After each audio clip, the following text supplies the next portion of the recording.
Hello everyone, in today's video I am going to explain about the fertilization. Basically, after the pollination, the fusion of a nuclei of a male gametes and the female gametes is termed as fertilization. When the male gametes, that is called by the name pollen grains, reaches the female gametes, basically the ovule, and they get united or fused, then this process is called by the term fertilization. Now here the pollen grains are basically the male gametes and the ovule that is present inside the ovary is the female gametes. Now we will look at the structure of a pollen grains. The pollen grains are basically the male gametophyte in seed or in seed plants and are basically responsible for the reproduction. Now the structure of pollen grains can be broken down into few structures.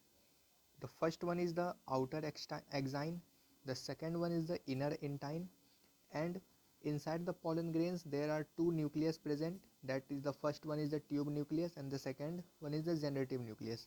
We will look at each and every term. We will start with the first point, that is the outer layer, that is the exine. Basically this exine is the tough, or we can say the outermost layer of the pollen grains, and made primarily of a substance called the sporopollenin. It is often intricately patterned and have various features, basically such as its aid in the identification of plant species. This also helps in the jerking from the outer surrounding. Now the second structure, that is the intine, or also called by the name inner intine. These inner intine are found beneath the exine, and these are more flexible layer than the cellulose.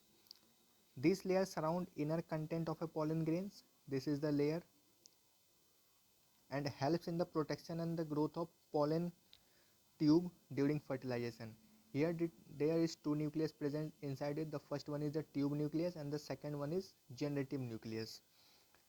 Now the two cells, the first one is generative cell, or also called by the name generative nucleus.